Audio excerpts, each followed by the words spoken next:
C'est désormais officiel, Xavi n'est plus l'entraîneur du FC Barcelone et son successeur devrait être Hansi Flick. On va voir tout ça dans cette vidéo. Salut à tous les gars, c'est Azial. Aujourd'hui, on se retrouve pour une nouvelle vidéo. Parler encore une fois du FC Barcelone et des choix du coach, car oui, ça y est, c'est officiel. Xavi a été limogé, le communiqué du FC Barcelone est tombé. Il ne sera plus l'entraîneur du FC Barcelone pour la saison prochaine, alors que quand même, je rappelle qu'il avait été conforté et pas prolongé, mais de base, il devait encore être l'entraîneur du Barça cette saison.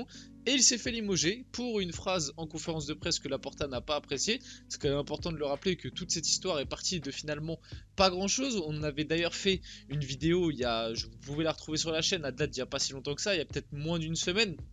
On parlait de ça un peu plus longuement. Aujourd'hui dans cette vidéo on va synthétiser un peu quand même la fin de parcours de Xavi et comment ça s'est arrêté. Et on va parler du prochain entraîneur du Barça qui n'a pas encore été officialisé, mais tous les médias espagnols sont d'accord se sont mis d'accord pour dire que ce sera Hansi Flick. Donc on va voir tout ça. Bien évidemment, avant que la vidéo commence, n'hésitez pas à la liker, à commenter, à partager et à vous abonner. Ça fait toujours plaisir et ça aide pour le développement de la chaîne. Et on peut y aller dès maintenant.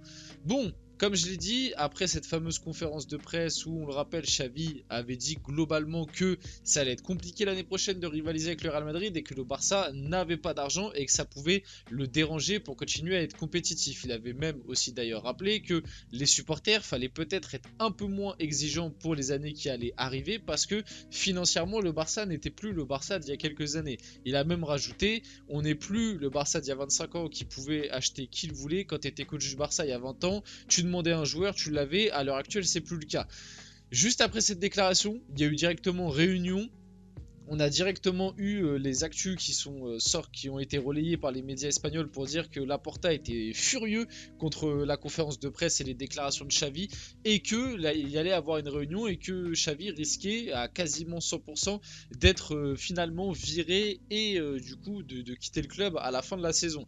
Je tiens quand même à rappeler, comme j'ai dit en intro de vidéo, que il y a à peine, je crois que c'était il y a à peine 2-3 semaines, quelque chose comme ça, un mois maximum, il y a eu quand même une annonce en grande pompe avec une vidéo, une conférence de presse où Xavi est conforté par la Porta, pardon, parce que c'est important de rappeler l'histoire. Début de saison catastrophique du Barça.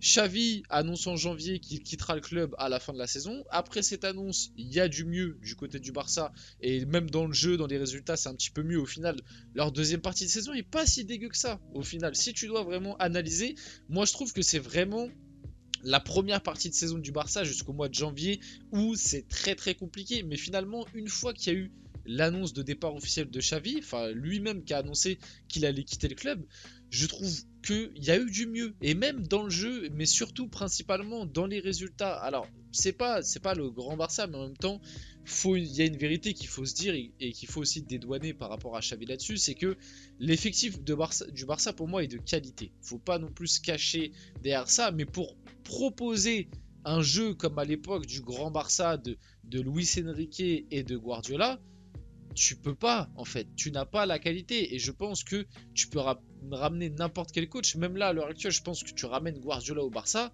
il ne pourra pas reproduire ce qu'il faisait il y a 10 ans, tu vois, c'est impossible parce qu'en termes de qualité de joueur, tu es quand même à des années-lumière, même si le Barça a un bon effectif. Et pour moi le Barça en Ligue des Champions, je trouve que ça a été quand même quart de finale de Ligue des Champions alors que ça faisait 2 ans que tu te faisais éliminer en poule.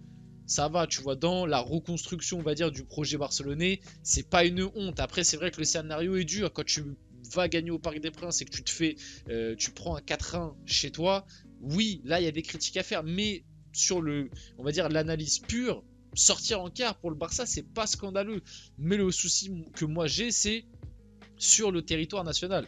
Que ce soit en Liga ou en fait en Liga il n'y a jamais eu match, tu vois, là où les autres années, et surtout que le Barça sortait justement d'une Liga remportée.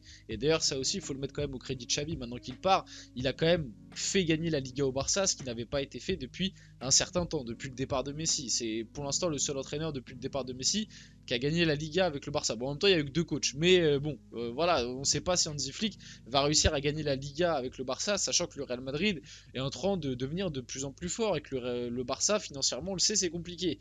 Donc faut mettre ça au crédit de Xavi.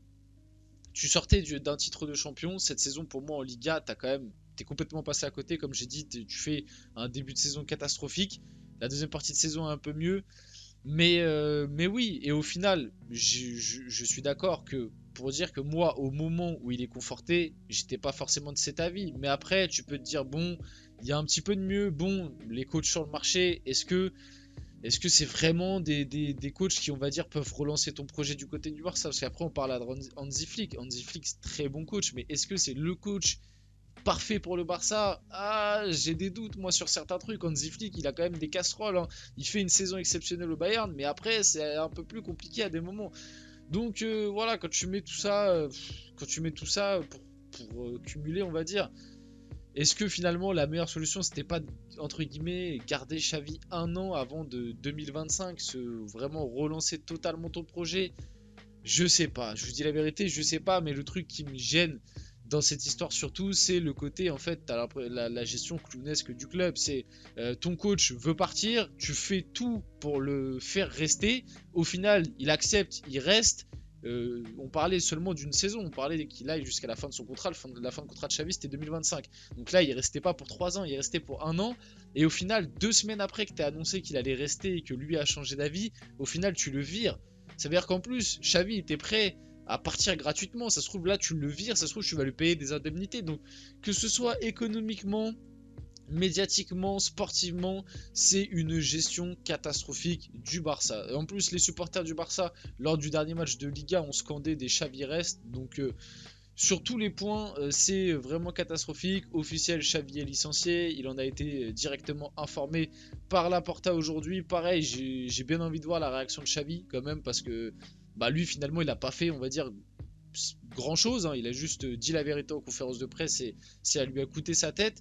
Les candidats pour le poste d'entraîneur du FC Barcelone, on avait Hansi Flick, Thomas Tuchel. Au final, Thomas Tuchel, je crois que ça en parle bien du côté de United, et Rafa Marquez, coach du Barça B, qui en vrai aurait pu être une solution aussi pour un an, tu vois. Après, ils ont décidé de prendre Hansi Flick. Du coup, Hansi Flick est sur le point de devenir le nouvel entraîneur du FC Barcelone. Le Barça a informé à Flick qu'il était l'élu. Accord verbal entre Hansi Flick et le FC Barcelone. En cas de départ de Xavi, l'entraîneur allemand est le grand favori pour entraîner les Catalans la saison prochaine. Ça s'est fait très rapidement, hein. La nomination d'Hansi Flick, elle s'est fait très rapidement. Hansi Flick au Barça s'est signé contrat jusqu'en juin 2026. Et ouais, vite fait pour parler d'Hansi Flick. Alors oui, beau nom, il a fait de très belles choses. C'est un mec qui a été sélectionneur de l'Allemagne. C'est un mec qui a entraîné Bayern Munich et qui leur a fait gagner la Ligue des Champions, qui d'ailleurs a fait une saison exceptionnelle. L'une des équipes les plus terrifiantes qu'on a vues sur les dernières années, le Bayern Munich de 2020. Maintenant, je trouve que c'est quand même un mec qui a des casseroles. C'est-à-dire que, ok, avec le Bayern Munich, la saison 2020 qu'il fait, elle est extraordinaire. Il gagne tous les titres, rien à dire. Mais l'année d'après avec le Bayern, c'est beaucoup moins bien. Et notamment en Ligue des Champions, où ils se font sortir par un PSG qui n'était pas le meilleur PSG possible. Et en championnat, même, je me rappelle que c'était bien moins bien, que ce soit dans le jeu, etc. Et avec l'Allemagne, je suis désolé, son passage est un échec complet. Il a complètement foiré son passage en Allemagne. Donc finalement, c'est un coach qui a quand même des échecs conséquents. Et là, tu arrives au Barça dans un contexte qui n'est pas non plus, on va dire, favorable pour on va dire, le système allemand, tu vois, la façon de coacher allemande, dans un effectif qui n'a peut-être pas les joueurs qui correspondent à tes qualités de jeu de base. Les qualités de jeu d'Hansi Flick, c'est le pressing à haute intensité, aller chercher très haut, récupérer des ballons très haut. C'est voilà, c'est la méthode de jeu allemande, quoi, comme un peu tous les Allemands, mais particulièrement lui. Je me rappelle de son Bayern. En 4-2-3-1, ça allait chercher dans les 20 mètres adverses, quoi. Ça t'étouffait, ça ne te laissait pas sortir. Est-ce qu'à l'heure actuelle, le Barça a les joueurs pour faire ça? Est-ce que le Barça a les finances pour lui ramener des joueurs qui vont lui permettre de faire ça? Eh ben, on n'en sait rien. On n'en sait rien, on n'en a pas la réponse, tu vois. Même en termes de pur dispositif, le Barça, on le sait historiquement, c'est le 4-3-3. Hansi Flick, il nous a habitués à jouer soit en 3-5-2 avec l'Allemagne, il me semble qu'à un moment c'était à 3 derrière, ou sinon avec le Bayern c'était du 4-2-3-1. Donc tu vois, après entre 4-2, entre 3-1 et 4-3-3, c'est pas non plus... mais il y a une petite différence tactiquement, mais c'est pas non plus la différence du siècle. Mais est-ce qu'à l'heure actuelle, tu vois, il a les centraux qu'il faut, il a les latéraux qu'il faut, il a les ailiers qu'il faut, le milieu de terrain qu'il faut? Je sais pas, est-ce qu'il a... Bon, après, Lewandowski, il l'avait du côté du Bayern. Tu vois, après, du côté du Barça, il y a des joueurs qu'il a connus. Lewandowski, Gundogan, Ter Stegen, Cancelo. Non, peut-être pas Cancelo. Non, Cancelo, je dis des bêtises, c'était Nagelsmann. Mais, enfin, Nagelsmann-Tourelle. Mais... Mais oui, il y a des choses à faire, mais après, je sais pas si c'était le coach le plus adapté, tu vois. On va voir, après, je peux me tromper. Et ça se trouve, Hansi Flick va réussir au Barça. C'est tout ce que je souhaite au club et à l'entraîneur. Mais j'ai un petit peu de doute par rapport à ça, on va dire. Du coup, c'est fait pour Hansi Flick, contrat de 2 ans. Et d'ailleurs, au niveau du contrat de 2 ans, c'est une année plus une en option. Donc sur ça, le Barça a été, je trouve, plutôt intelligent. On va finir la vidéo là-dessus. J'espère que cette vidéo vous a plu. Si c'est le cas, n'hésitez pas à la liker, à commenter, à partager et à vous abonner les gars. C'était Azial et on se retrouve très prochainement pour une vidéo.